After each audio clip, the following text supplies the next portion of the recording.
Washington rumors have circulated for years. Now it's official. The Federal Trade Commission is suing Amazon for alleged anti-competitive business practices. Although the Biden administration contends Amazon holds a monopoly, controlling the prices you pay for its goods and services, others say Amazon often acts as a third party, advertising and shipping other companies' products. Here to explain from Washington, D.C., is Senior Tech and Innovation Policy Analyst at Americans for Prosperity, Young Voices commentator James Czerniawski. Is this just the first step breaking up the Amazon monopoly? What do you think? Would it be good for consumers or bad if they did that? I think that it would result in a worse-off situation for many Americans, because what this seemingly is the FTC embracing Bidenomics, which frankly makes no sense. His economy has resulted in Americans paying over $10,000 more. And I think that at the end of the day, that Amazon actually is a good thing for consumers. So if we were to go and have Amazon break up as a result of the Amazon monopoly antitrust lawsuit from the Federal Trade Commission, I think that that would leave Americans worse off all across the board. Well, how is that, James? Because generally you break up monopolies because they have a monopoly on the pricing.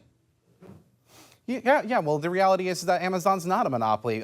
Consumers have lots of alternatives available to them, especially in this digital economy. I do a lot of niche shopping online, and it doesn't always go through Amazon. So sometimes I like custom mugs or other kinds of little gifts and candies that I like to give to my friends. And I'm not always going to find that on Amazon. And consumers are very well aware of finding these alternatives. Actually, one of the fastest growing people in the e-commerce space right now, too, is Walmart. So let's not pretend that it's just simply Amazon dominating this ecosystem. It's just not true. Well, and it seems the president here is taking on Jeff Bezos, one of the wealthiest men in the world, who also owns, by the way, the Washington Post. And with an impeachment investigation underway in the House, the indictment of his son, is Biden playing with fire here? Because the Post could make or break him. I know you're too young, but I'm sure you know about your history. Nixon, Watergate, the Washington Post.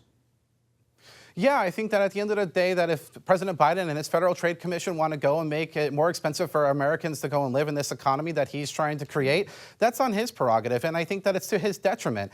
Americans are not okay with the cost of living right now. It's their number one issue in the economy, is the economy and inflation.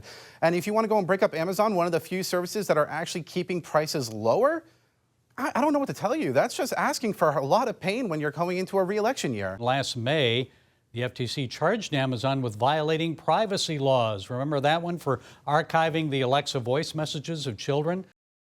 Last June, the FTC filed a lawsuit against Amazon. It recently released new details. James, the FTC actually named 3 Amazon executives as defendants. Exactly what did they do that the FTC felt was harmful to 200 million Amazon Prime subscribers? And what are those new unredacted details? Yeah, that's a great question. And ultimately what's happening here is that the FTC is alleging that these particular executives knew that the practices that Amazon were doing were resulting in this harm to consumers. So therefore, they felt that it rose to the level of including them in this lawsuit against Amazon. That's really what the crux of this case is. Well, what were they doing? What was Amazon doing that was harmful? Well, again, what they were alleging is that Amazon was engaging in using dark patterns to get consumers to sign up for Amazon Prime. And then when they realized after the fact that they had this charge showing up on their account, that it was more difficult for them to go and actually cancel their Prime subscription. But that's not necessarily the truth at all. I mean, it's actually really easy to cancel your Prime subscription. It actually takes as little as 6 clicks, according to my friend Patrick Hedger. And on the flip side, if you wanted to go and submit a comment to the Federal Trade Commission, it would take a lot more clicks to go and get that done. And it's nowhere near as transparent. So again, I think that this is just the FTC going and chasing against Amazon because it's a big technology company and that's what generates the headlines. Well, Amazon feels it was wrong for the FTC to name the 3 executives in that civil suit. And the company also says it's always made it clear and simple for people to sign up or cancel Prime. So just how easy or hard is it? What have you found?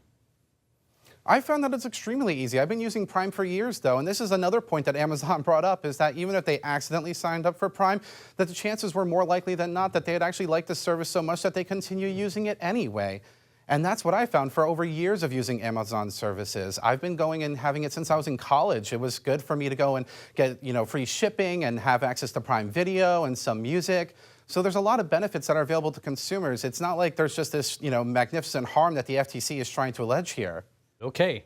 From our Washington Bureau, Senior Tech and Innovation Policy Analyst at Americans for Prosperity, Young Voices commentator James Czerniawski.